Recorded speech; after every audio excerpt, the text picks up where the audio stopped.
നമസ്കാരം പ്രിയ പ്രേക്ഷകരെ.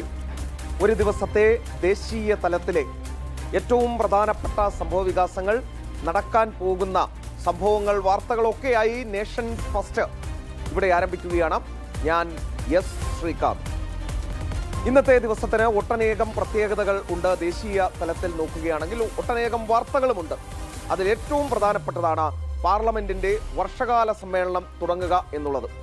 ഇന്നാണ് അത് തുടങ്ങുന്നത്. ഇന്നിപ്പോൾ ആ വർഷകാല സമ്മേളനം എന്ന പേര് തന്നെ അന്വർത്ഥമാക്കി രാവിലെ മുതൽ മഴ തുടങ്ങിയിട്ടുണ്ട്. നമുക്ക് ദൃശ്യങ്ങളിൽ കാണാൻ സാധിക്കും. കനത്ത മഴ രാവിലെ മുതൽ ഉണ്ടായിരുന്നു. ഇപ്പോഴാണ് ഒരു ചെറിയ തോർച്ച ഡൽഹിയിൽ സംഭവിച്ചിട്ടുള്ളത്. അത് മാത്രമല്ല, ഈ CJPയുടെയൊക്കെ പ്രൊട്ടസ്റ്റ് ഇന്ന് നടക്കാനും പോകുന്നുണ്ട്. അതിനിടയിലാണ് മഴ എത്തിയത്. അപ്പോൾ പ്രിയ പ്രേക്ഷകരെ, നമ്മൾ പാർലമെന്റ് ഇന്ന് തുടങ്ങുകയാണ് സമ്മേളനം. അതിലേക്കാണ് ആദ്യം പോകുന്നത്. പാർലമെന്റിന്റെ വർഷകാല സമ്മേളനത്തിന് ഇന്ന് തുടക്കമാകും എന്നതാണ് വാർത്ത. ഓഗസ്റ്റ് 13 വരെ നീളുന്ന സമ്മേളനത്തിൽ ആകെ 19 ദിവസം സഭ സമ്മേളിക്കും. വിവാദ വിഷയങ്ങളും അതോടൊപ്പം പ്രധാന നിയമനിർമ്മാണങ്ങളും ഉൾപ്പെടുന്നതാണ് ഇത്തവണത്തെ സമ്മേളനം. FCRA ഭേദഗതി ബിൽ, വന്ദേ മാതരത്തെ അപമാനിക്കുന്നവർക്ക് ജയിൽ ശിക്ഷ ഉറപ്പാക്കുന്ന ബിൽ എന്നിവയുൾപ്പെടെ 5ലധികം സുപ്രധാന ബില്ലുകൾ ഈ സർക്കാർ സമ്മേളനത്തിൽ അവതരിപ്പിക്കും. അതേസമയം രാഷ്ട്രീയമായി ഏറെ ചർച്ച ചെയ്യപ്പെട്ട മണ്ഡല പുനർനിർണയം, 150ാം ഭരണഘടനാ ഭേദഗതി ഉൾപ്പെടെയുള്ള നിർണായക ഭരണഘടനാ ഭേദഗതി ബില്ലുകൾ പാർലമെന്റിൽ എത്താനും സാധ്യതയുണ്ട്. മാത്രമല്ല, സമ്മേളനത്തിൽ സർക്കാരിനെതിരെ സ്വീകരിക്കേണ്ട സംയുക്ത നീക്കങ്ങൾ ചർച്ച ചെയ്യാനായി കോൺഗ്രസ് ഇന്ന് ഇന്ത്യ സഖ്യയോഗം വിളിച്ചിട്ടുണ്ട്. പക്ഷേ അതിൽ ആരൊക്കെ പങ്കെടുക്കും എന്നതും സംശയകരമാണ്. അപ്പോൾ ഇന്ന് ഈ സഭാ സമ്മേളനം നടക്കാൻ പോകുന്ന പശ്ചാത്തലത്തിൽ നമുക്കൊപ്പം ഒരു അതിഥി കൂടി ചേരുന്നുണ്ട്. രാജ്യസഭ MP കൂടിയായ C സദാനന്ദൻ മാസ്റ്റർ. ഇങ്ങോട്ട് ഒന്ന് നിൽക്കാം. പക്ഷേ നമസ്കാരം. ജനം TV-യിലേക്ക് സ്വാഗതം. നമസ്കാരം. ജനം TV-ക്കും ജനത്തിൻ്റെ പ്രേക്ഷകർക്കും നല്ല ഒരു ദിവസം നേരുകയാണ്. അപ്പോൾ പക്ഷേ ഇന്ന് പാർലമെന്റ് സമ്മേളനം ആരംഭിക്കാൻ പോവുകയാണ്. Monsoon session. ഇതുവരെ നടന്ന സമ്മേളനങ്ങളിൽ വെച്ച് ഏറ്റവും കലുഷിതമാകാൻ സാധ്യതയുള്ള സമ്മേളനം ഇതായിരിക്കുമെന്നാണ് രാഷ്ട്രീയ വൃത്തങ്ങൾ പറയുന്നത്, മാധ്യമങ്ങൾ പറയുന്നത്. കാരണം അപ്രതീക്ഷിതമായി ചില ബില്ലുകൾ കൂടി വരാൻ സാധ്യതയുണ്ടെന്ന് പറയുന്നു. മുൻകാലങ്ങളിൽ പ്രതിപക്ഷം സ്വീകരിച്ച നിലപാടെന്തായിരുന്നു? എന്താണ് സഭ നടത്തിക്കൊണ്ടുപോകുന്നതിന് അവരുടെ ഭാഗത്തുനിന്നും ഉണ്ടായ നടപടികൾ? ഈ സമ്മേളനം നേരത്തെ സൂചിപ്പിച്ചതുപോലെ അത്യന്തം നിർണായകമായ സമ്മേളനമാണ്. ഒരുപാട് രാജ്യത്തിൻ്റെ ഭരണപരവും സാമ്പത്തികവുമായ വിഷയങ്ങൾ കൈകാര്യം ചെയ്യപ്പെടുന്ന ഒരു സമ്മേളനമായി ഈ സമ്മേളനം മാറണം എന്നതാണ് സർക്കാരിൻ്റെ ഉദ്ദേശം. പക്ഷേ ഇവിടെ പറഞ്ഞതുപോലെ തന്നെ പ്രതിപക്ഷ കക്ഷികൾ സ്വീകരിക്കുന്ന നിഷേധാത്മകമായ സമീപനം പലപ്പോഴും നമ്മുടെ രാജ്യത്തിൻ്റെ മുന്നോട്ടുള്ള പ്രയാണത്തിന് ശക്തി പകരാൻ സാധ്യമാകുന്ന തരത്തിലുള്ള നിയമനിർമ്മാണത്തിന് തടസ്സങ്ങളുണ്ടാകുന്നുണ്ട്.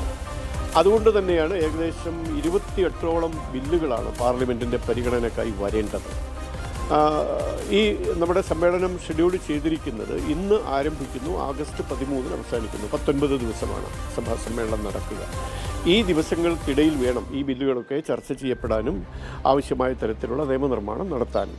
പക്ഷേ ഇന്നലെ നടന്ന ബഹുമാന്യനായ വിദേശകാര്യമന്ത്രി രാജ്നാഥ് സിംഗിൻ്റെ അധ്യക്ഷതയിൽ ഇന്നലെ നടന്ന സർവകക്ഷി യോഗത്തിൻ്റെ സാമാന്യമായ ലക്ഷണമനുസരിച്ച് സഭ കലുഷിതമാക്കാനുള്ള പരിശ്രമം പ്രതിപക്ഷത്തിൻ്റെ ഭാഗത്ത് നിന്ന് നേരത്തെയൊക്കെ ഉണ്ടായിരുന്നത് പോലെ. ഇപ്പോൾ ഞാനിപ്പോൾ സഭാംഗമായിട്ട് 1 വർഷം തികയുകയാണ്. അപ്പോൾ ഈ 1 വർഷക്കാലത്തിനിടയിൽ നടന്ന സഭാ സമ്മേളനങ്ങൾക്കിടയിലൊക്കെ തികച്ചും ബാലിശമായ പല വിഷയങ്ങളും ഉയർത്തിക്കൊണ്ടുവന്നുകൊണ്ട് സഭ തടസ്സപ്പെടുത്തുന്ന ഒരു രീതി പ്രതിപക്ഷത്തിൻ്റെ ഭാഗത്തു നിന്ന് ഉണ്ടായിട്ടുണ്ട്.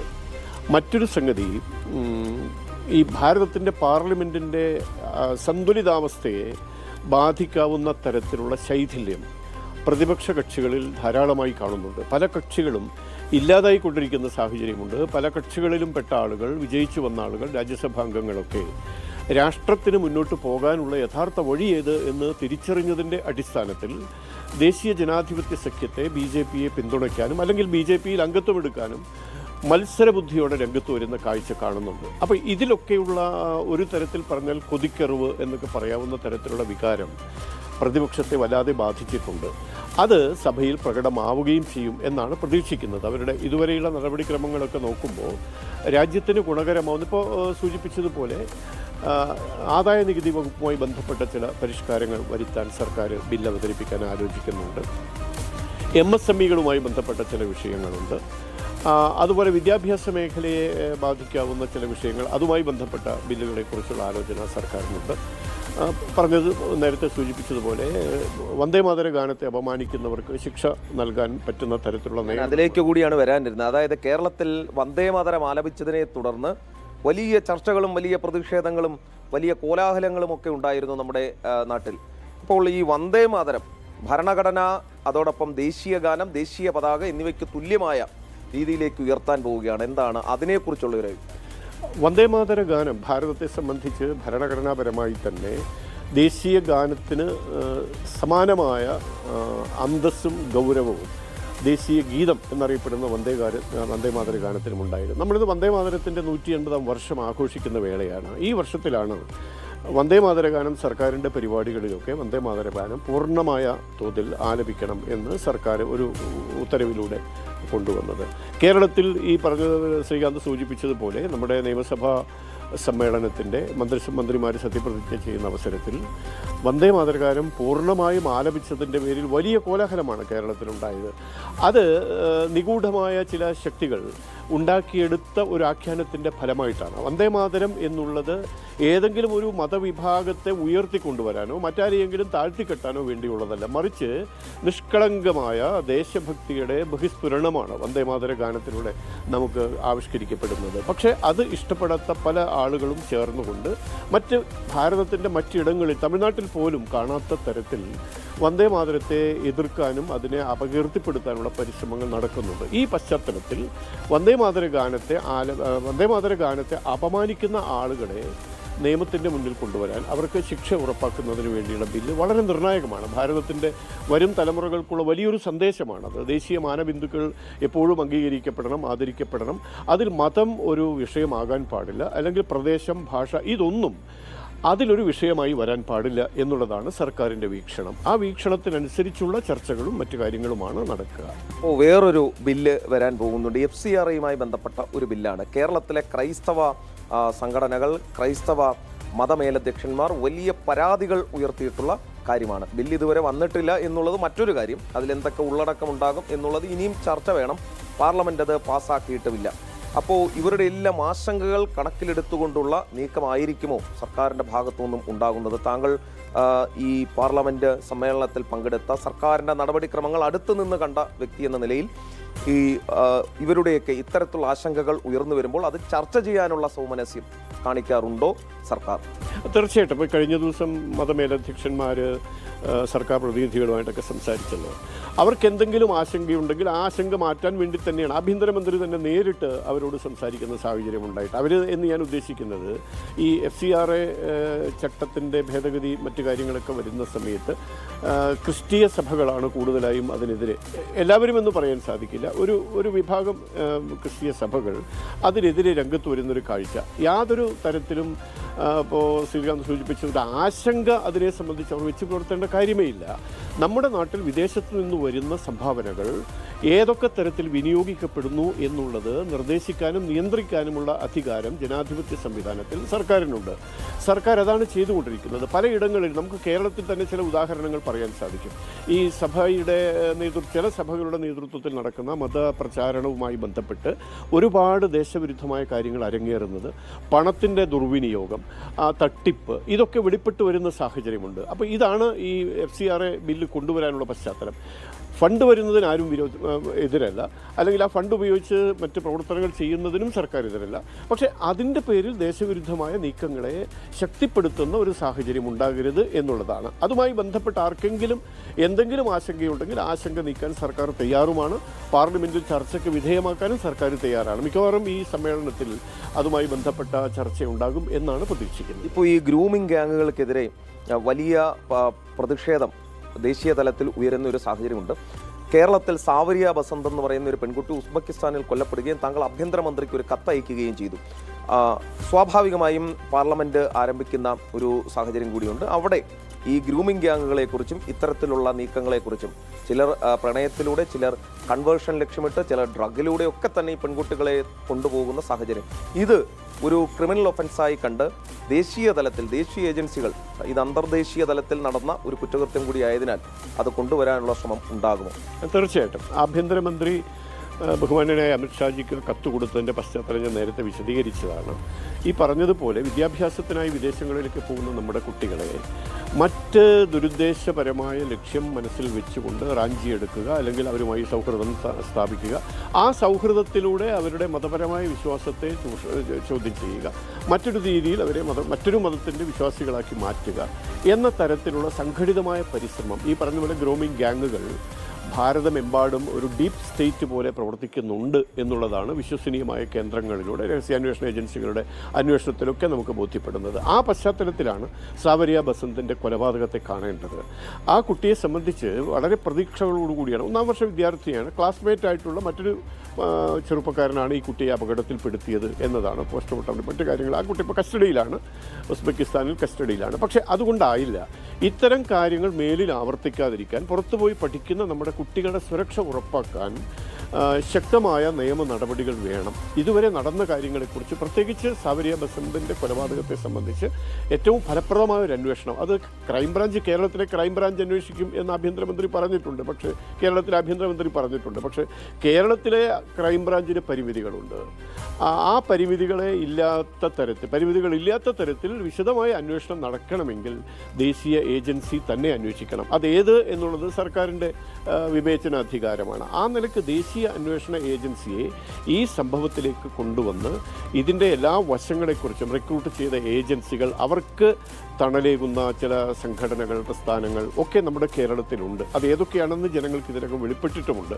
അങ്ങനെയുള്ള സംഭവങ്ങൾ ധാരാളമുണ്ട്. ഇതിൻ്റെ കൂട്ടത്തിൽ തന്നെയാണ് നമ്മൾ പൂവിറ്റ് നടന്നിരുന്ന പെൺകുട്ടിയുണ്ടല്ലോ, മൊണാലിസ എന്ന് വിളിച്ചിരുന്ന പെൺകുട്ടി, ആ കുട്ടിയെ കേരളത്തിലേക്ക് കൊണ്ടുവന്ന് വിവാഹം നടത്തിച്ച സംഭവമൊക്കെയുണ്ട്. ഇതൊക്കെ സംഘടിതമായ ഒരു ശൃംഖലയുടെ സമർത്ഥമായ എന്ന് നമുക്ക് പറയാവുന്ന തരത്തിലുള്ള പ്രവർത്തനങ്ങളാണ്. അത് നിയന്ത്രിക്കപ്പെടേണ്ടതുണ്ട്. അത് പൊതുസമൂഹത്തിൻ്റെ നന്മയെ ലക്ഷ്യമാക്കിയാണ്. അപ്പോൾ അതിനുള്ളൊരു പരിശ്രമം ഈ സമ്മേളനത്തിൽ എൻ്റെ ഭാഗത്തു നിന്ന് ഉണ്ടാകും. അപ്പോൾ വളരെ നന്ദി ശ്രീ സദാനന്ദൻ മാസ്റ്റർ, നമ്മോടൊപ്പം ഈ ഘട്ടത്തിൽ നേഷൻ ഫസ്റ്റിൽ പങ്കാളിയായതിന്. അപ്പോൾ പാർലമെൻറ്റ് ഇന്നത്തെ ഈ സമ്മേളനം ആരംഭിക്കുന്ന ഈ 19 ദിവസം രാഷ്ട്രത്തിന് ഉതകുന്ന തരത്തിൽ കാര്യങ്ങൾ ഉണ്ടാകട്ടെ എന്ന് ആശംസിക്കുന്നു. പ്രിയ പ്രേക്ഷകരെ, അപ്പോൾ സി സദാനന്ദൻ മാസ്റ്ററാണ് നമ്മോടൊപ്പം നേഷൻ ഫസ്റ്റിൽ ചേർന്നത്. മറ്റ് വാർത്തകളിലേക്ക് കൂടി നമ്മൾ വളരെ വേഗം പോവുകയാണ്. DMK അവർ സ്വീകരിച്ച ഒരു നിലപാടാണ് അടുത്തത് നേഷൻ ഫസ്റ്റിൽ വരാൻ പോകുന്നത്. ഡീലിമിറ്റേഷൻ വനിതാ സംവരണ ബില്ലിന് പിന്തുണ നൽകാൻ DMK എന്നതാണ് വരുന്ന വാർത്ത. ഭരണകക്ഷിയായ NDAക്ക് ഭരണഘടനാ ഭേദഗതി പാസാക്കാൻ ആവശ്യമായ 3/2 ഭൂരിപക്ഷം ഇതോടെ ഉറപ്പായി എന്നതാണ് പുറത്തുവരുന്ന വിവരം.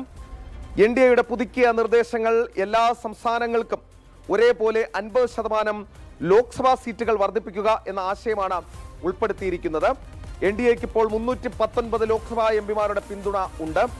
ഭരണഘടനാ ഭേദഗതി പാസാക്കാൻ 3/2 ഭൂരിപക്ഷമായ 360 വോട്ടുകൾ ആവശ്യമാണ്.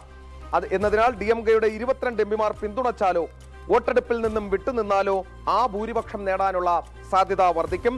ലോക്സഭയുടെ അംഗസംഖ്യ 543 നിന്നും 850 വർദ്ധിപ്പിക്കുക എന്നതാണ് ഈ ഒരു നീക്കത്തിന്റെ ലക്ഷ്യം.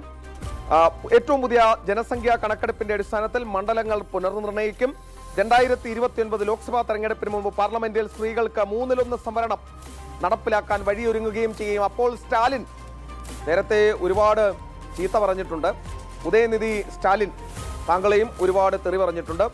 അപ്പോൾ തമിഴ്നാട്ടിലെ മറ്റ് സ്ഥലങ്ങളിലെ BJP പ്രവർത്തകർ എത്രയും വേഗം സ്റ്റാലിൻ്റെയും ഉദയനിധി സ്റ്റാലിൻ്റെയും പേരിൻ്റെ ഏറ്റവും ഒടുവിൽ G ചേർത്ത് കാത്തിരിക്കുക.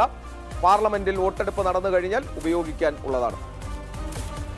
മറ്റ് വാർത്തയിലേക്ക് കൂടി പോവുകയാണ്. മധ്യപ്രദേശ്, അവിടെ നിന്നും വരുന്ന ഒരു വാർത്തയാണ്. മധ്യപ്രദേശ് മന്ത്രിസഭ ഏകീകൃത സിവിൽ കോഡ് ബില്ലിന്റെ കരടിന് അംഗീകാരം നൽകി എന്നതാണ് വാർത്ത. ഇതോടെ സംസ്ഥാനത്തെ എല്ലാ നിയമങ്ങൾക്കും, എല്ലാ മതങ്ങൾക്കും പൊതുവായ സിവിൽ നിയമം നടപ്പാക്കാനുള്ള വഴി തുറന്നിട്ടുണ്ട്. ബിൽ തിങ്കളാഴ്ച ആരംഭിക്കുന്ന നിയമസഭാ മൺസൂൺ സമ്മേളനത്തിൽ അവതരിപ്പിക്കും എന്നതാണ് പുറത്തുവരുന്ന വാർത്ത. ബില്ലിലെ പ്രധാന വ്യവസ്ഥകൾ ഒന്ന് വായിക്കാം. ട്രിപ്പിൾ തലാഖിനും ബഹുഭാര്യത്വത്തിനും നിരോധനം, അതായത് തലാഖ് ചൊല്ലി ഇനി ഒഴിവാക്കാനുള്ള ശ്രമം വേണ്ട. ബഹുഭാര്യത്വം അത് നടക്കാനും പോകുന്നില്ല. ഒന്നോ അതിലധികമോ കല്യാണം കഴിച്ച് സുഖമായി ജീവിക്കാം എന്നും പ്രതീക്ഷിക്കേണ്ട. നിക്കാഹ് ഹലാല ക്രിമിനൽ കുറ്റമാക്കും എന്നാണ് പറയുന്നത്. എല്ലാ മതവിഭാഗങ്ങൾക്കും വിവാഹവും വിവാഹമോചനവും രജിസ്റ്റർ ചെയ്യണം. എല്ലാവരും രജിസ്റ്റർ ചെയ്തേ തീരൂ. ലിവിൻ ബന്ധം ആരംഭിച്ച് 1 മാസത്തിനകം നിർബന്ധമായും രജിസ്റ്റർ ചെയ്യണം എന്നാണ് പറയുന്നത്. ജെൻസി വലിയ കഷ്ടത്തിലാകും. വിവാഹത്തിലൂടെയോ ദത്തെടുക്കലിലൂടെയോ സറോഗസിയിലൂടെയോ അസിസ്റ്റഡ് റീപ്രൊഡക്റ്റീവ് ടെക്നോളജിയിലൂടെയോ ലിവിൻ ബന്ധത്തിലൂടെയോ ജനിക്കുന്ന എല്ലാ കുട്ടികൾക്കും തുല്യമായ നിയമപരമായ പദവിയും അനന്തരാവകാശവും ലഭിക്കും എന്നാണ് പറയുന്നത്. ലിവിൻ ബന്ധത്തിൽ കഴിയുന്ന സ്ത്രീയെ പുരുഷ പങ്കാളി ഉപേക്ഷിച്ചാൽ യോഗ്യമായ കോടതിയെ സമീപിച്ച് ജീവനാംശം ആവശ്യപ്പെടാനുള്ള അവകാശം സ്ത്രീക്കുണ്ടായിരിക്കും എന്നും ചൂണ്ടിക്കാട്ടുന്നു. അതായത് സ്ത്രീ സൗഹൃദ, സ്ത്രീ സുരക്ഷ ഉറപ്പാക്കുന്ന, സ്ത്രീകളുടെ മാന്യമായ ജീവിതം ഉറപ്പാക്കുന്ന നിയമം മധ്യപ്രദേശിൽ UCCയിലൂടെ വരാൻ പോകുന്നു. മോഹൻ യാദവ് സർക്കാരാണ്, ക്യാബിനറ്റ് അത് പാസാക്കിയിട്ടുണ്ട്. മൺസൂൺ സെഷനിൽ അത് അവതരിപ്പിക്കും എന്ന വാർത്തയും ഇപ്പോൾ പുറത്ത് വരുന്നുണ്ട്.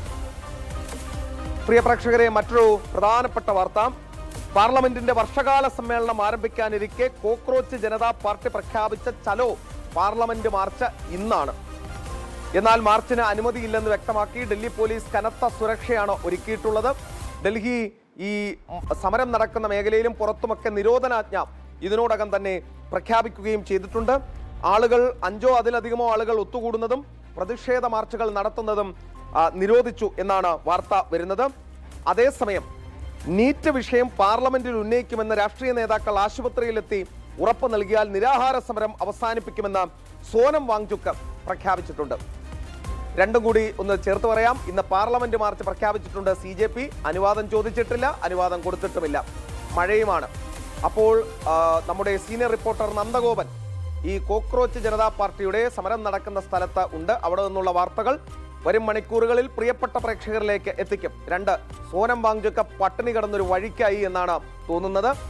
ഏതെങ്കിലും ഒരു രാഷ്ട്രീയ നേതാവ് പാർലമെന്റിൽ ഈ വിഷയം ഉന്നയിക്കാമെന്ന് ആശുപത്രിയിൽ പോയി ഒന്ന് പറഞ്ഞാൽ മതി, ഈ നിരാഹാര സമരം അവസാനിപ്പിച്ചോളാം എന്നാണ് അദ്ദേഹം ചൂണ്ടിക്കാണിക്കുകയും ചെയ്യുന്നത്. വല്ലാത്ത ചെയ്ത്താണ് സോനം വാങ്ചുക്കിനോട് ഈ അഭിജിത്ത് ദീപ്കയും സംഘവും ചെയ്തത് എന്ന് പറയാതിരിക്കാനാകില്ല. പ്രായം ചെന്ന മനുഷ്യൻ പട്ടിണി കിടന്ന് കോലം തിരിഞ്ഞപ്പോഴാണ് ആശുപത്രിയിലേക്ക് മാറ്റാനും കേന്ദ്ര സർക്കാർ തയ്യാറായത്. പ്രിയ പ്രേക്ഷകരെ, മറ്റൊരു വാർത്തയിലേക്ക് പോകുന്നു. അതൊരു പാക്കേജാണ്. ലവ് ജിഹാദുമായി ബന്ധപ്പെട്ട വാർത്ത. ലവ് ജിഹാദ് ഭീകരവാദമാണെന്ന് ഗുജറാത്ത് MLA ശംഭു പ്രസാദ് തുണ്ടിയ പ്രലോഭിപ്പിച്ചുള്ള മതം മാറ്റത്തിന് പുറമെ ലവ് ജിഹാദിലൂടെയുള്ള മതപരിവർത്തനവും ലോകത്തിന് ഭീഷണിയാണ് എന്ന് അദ്ദേഹം ജനം TVയോട് പറഞ്ഞു. ഉസ്ബെക്കിസ്ഥാൻ ഉൾപ്പെടെ നമുക്കറിയാം, ആ സ്ഥലത്ത് സാവരിയ ബസന്തിന്റെ വാർത്ത നമ്മൾ കേട്ടതാണ്. ഈ പശ്ചാത്തലത്തിലാണ് വീണ്ടും ഈ കടുത്ത നിലപാട് സ്വീകരിക്കേണ്ടി വരുന്നത്. ലവ് ജിഹാദ് ഇല്ല കെട്ട എന്ന് പറയുന്ന ആളുകളോട് സാവരിയ ബസന്ത് അതിന്റെ ഇരയാണ് എന്ന് പറയാനുള്ള ആർജവം ഉണ്ടാകണം. ഒരു ഗുജറാത്ത് MLA വേണ്ടി വന്നു ഇക്കാര്യം മലയാളിക്ക് വേണ്ടി പറയാൻ എന്നത് വല്ലാത്ത കഷ്ടം. വാർത്തയിലേക്ക് പോയി വരാം. ഭാരതത്തിന്റെ സാമൂഹ്യ വ്യവസ്ഥയെ ചൂഷണം ചെയ്താണ് മതപരിവർത്തനം നടക്കുന്നതെന്ന് ശംഭു പ്രസാദ് തുണ്ടിയ പറഞ്ഞു. ക്രിസ്തുമതത്തിലേക്കും ഇസ്ലാം മതത്തിലേക്കും നടക്കുന്ന മതപരിവർത്തനം ആസൂത്രിതമാണ്. ലവ് ജിഹാദ് ഭീകരവാദമാണെന്നും അദ്ദേഹം കൂട്ടിച്ചേർത്തു. भारतीय समाज व्यवस्था जो है, उस समाज व्यवस्था में कुछ प्रकार के विभिन्न वर्गों के होने के कारण उसका लाभ ये लोग उठाते हैं. प्रलोभन के माध्यम से पिछड़े वर्गों के लोगों को बहला फुसला कर उनका जबरन धर्मांतरण करवाया जा रहा है. उनके परिवार में पनप रहे बेटे बच्चियों को लव जिहाद के माध्यम से कन्वर्ट किया जा रहा है. और इसके कारण पूरे विश्व में भारतवर्ष जो है वो आज एक भय की औतार के नीचे. മതപരിവർത്തനത്തെയും ലവ് ജിഹാദിനെയും രൂക്ഷമായ ഭാഷയിലാണ് അദ്ദേഹം വിമർശിച്ചത്. ഒരു കൂട്ടർ പ്രലോഭനങ്ങളിലൂടെ മതപരിവർത്തനം നടത്തുമ്പോൾ മറ്റൊരു കൂട്ടർ പ്രണയം നടിച്ചാണ് മതം മാറ്റുന്നതെന്നും അദ്ദേഹം ചൂണ്ടിക്കാട്ടി. BJP നേതാവും MLAയുമായ ശംഭു പ്രസാദ് തുണ്ടിയ സൻസവ്യനാഥ് ദാം മഹന്തും മഹാമണ്ഡലേശ്വറുമാണ്. ജനം, ഡൽഹി. പ്രിയ പ്രേക്ഷകരെ, അപ്പോൾ ആ വാർത്ത ശ്രദ്ധിച്ചു എന്ന് മനസ്സിലാക്കുന്നു. മറ്റൊരു വാർത്തയിലേക്ക് പോവുകയാണ്. അയോധ്യ രാമക്ഷേത്രവുമായി ബന്ധപ്പെട്ട വാർത്തയാണ്.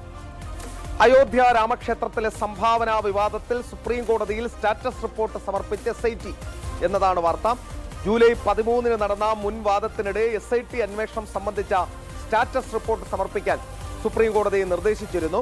കൂടാതെ ശ്രീരാം ജന്മഭൂമി തീർത്ഥക്ഷേത്ര ട്രസ്റ്റിന് കോടതി നോട്ടീസും അയച്ചിട്ടുണ്ട്. ചീഫ് ജസ്റ്റിസിന്റെ ബെഞ്ചിനൊപ്പം ജസ്റ്റിസുമാരായ ജോയ് മാലിയ ബാഗ്ചി, V മോഹൻ എന്നിവരും ഹർജി പരിഗണിക്കുന്നുണ്ട്.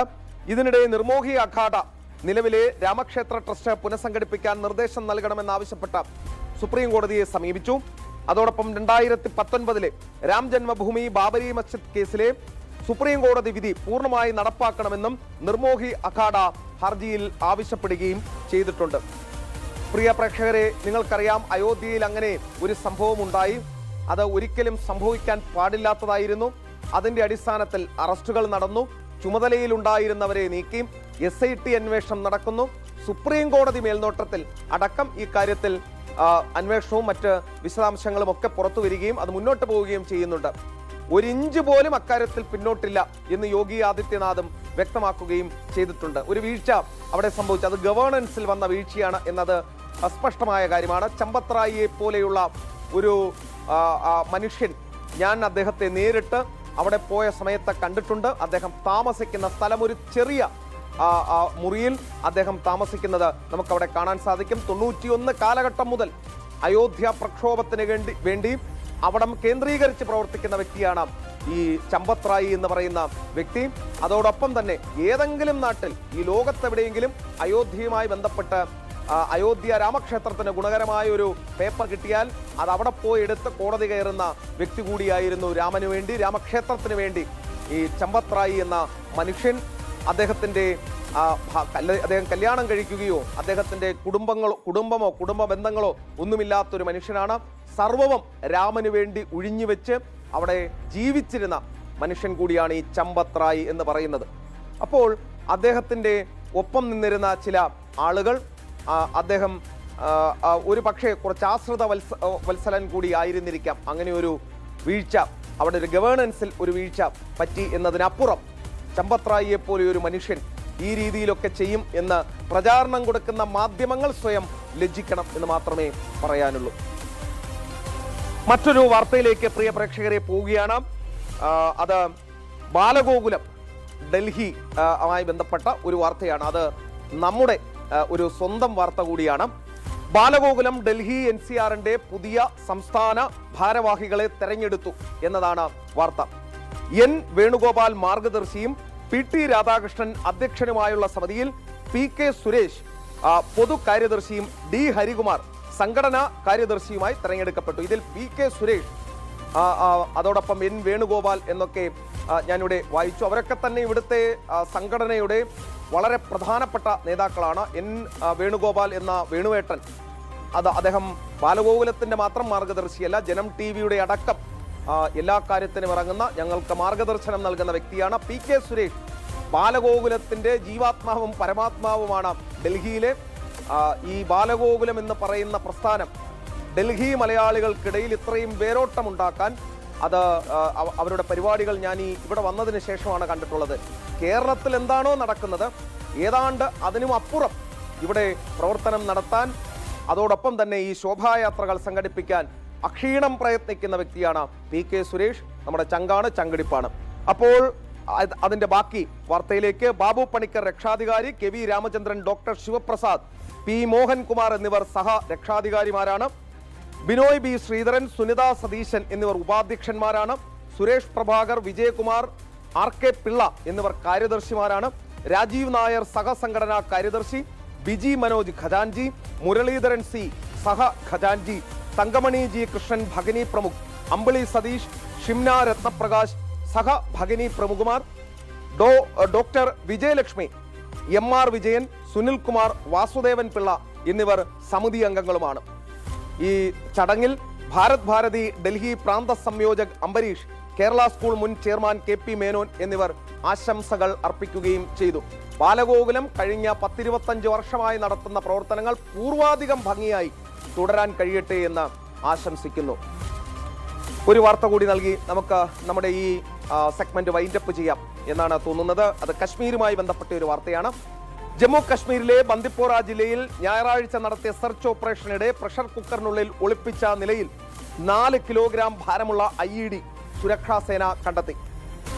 മംഗ്രിംപോറ ഗ്രാമത്തിലെ തോട്ട പ്രദേശത്ത് നിന്നാണ് 27 അസം റൈഫിൾസും ജമ്മു കശ്മീർ പോലീസും ചേർന്നുള്ള സംയുക്ത സംഘം IED കണ്ടെത്തിയത്. തുടർന്ന് ജമ്മു കശ്മീർ പോലീസിന്റെ ബോംബ് നിർവീര്യമാക്കൽ വിഭാഗം സ്ഥലത്തെത്തി സ്ഫോടക വസ്തു സുരക്ഷിതമായി നിർവീര്യമാക്കി. ജമ്മു കശ്മീരിൽ ഭീകരവിരുദ്ധ നടപടികൾ ശക്തമായി തുടരുന്നതിനിടെയാണ് ഈ കണ്ടെത്തൽ. ദിവസങ്ങൾക്ക് മുമ്പ് ഷോപ്പിയാൻ ജില്ലയിൽ സുരക്ഷാ സേനയുമായി ഉണ്ടായ ഏറ്റുമുട്ടലിൽ ലഷ്കർ-ഇ-തൊയ്ബയുടെ പ്രമുഖ കമാൻഡറായ സാക്കിർ ഗനായ് കൊല്ലപ്പെട്ടിരുന്നു. ബോംബ് പൊട്ടുമ്പോൾ വലിയ വാർത്തയാക്കുന്ന മാധ്യമങ്ങൾ ഉണ്ട്. മോദി സർക്കാർ അധികാരത്തിൽ വന്നതിന് ശേഷം ഇതുപോലെ എത്ര സ്ഫോടന പദ്ധതികൾ തകർത്തിട്ടുണ്ട് എന്ന് എണ്ണിയാൽ ഒടുങ്ങില്ല. നമ്മൾ സുരക്ഷിതമായി ഉറങ്ങാൻ നമ്മുടെ സൈന്യം നിതാന്ത ജാഗ്രതയിലുമാണ്. വളരെ വളരെ ഹൃദയത്തിൽ തൊടുന്ന നന്ദി, സ്നേഹം നമ്മുടെ സുരക്ഷാ സേനയ്ക്ക് നേരെ. അപ്പോൾ പ്രിയ പ്രേക്ഷകരെ, ഇന്നത്തെ നേഷൻ ഫസ്റ്റ് ഇവിടെ അവസാനിക്കുകയാണ്. പാർലമെന്റ് സെഷൻ തുടങ്ങുന്നു, മൺസൂൺ സെഷൻ തുടങ്ങുന്നു, വലിയ വാർത്തകൾ വരാനിരിക്കുന്നു. കോക്രോച്ച് ജനതാ പാർട്ടിയുടെ സമരം വരാൻ പോകുന്നു. ഉമർ അബ്ദുള്ളയും സംഘവും പാർലമെന്റിലേക്ക് മാർച്ച് നടത്താൻ പോകുന്നു. അങ്ങനെ അനവധി വാർത്തകൾ ഉണ്ടാകാൻ പോകുന്ന ദിവസമാണ് ഇനി അങ്ങോട്ട് ഉള്ളത്. അപ്പോൾ ഓരോ വാർത്തയും ദേശീയ വാർത്തകൾ ജനം ടിവിക്കൊപ്പം കാണുക, ജനം ടിവിക്കൊപ്പം തുടരുക. നേഷൻ ഫസ്റ്റ് കാണാൻ നിർബന്ധമായും ശ്രമിക്കുക. ഈ രാവിലെ ഇത്രയധികം ദേശീയ വാർത്തകൾ കേരളത്തിലെ ഒരു മാധ്യമവും നിങ്ങൾക്ക് മുന്നിലേക്ക് എത്തിക്കില്ല എന്ന കാര്യം 100% ഉറപ്പാണ്. അപ്പോൾ രാത്രി 9:30 നേഷൻ പ്ലസുമായി കാണാം. അതുവരേക്കും വിട പറയുന്നു. ന്യൂസ് ഡെസ്കിൽ നിന്നും നമ്മുടെ പ്രിയപ്പെട്ട ആങ്കർമാർ നിങ്ങൾക്കൊപ്പം ചേരും. Good bye.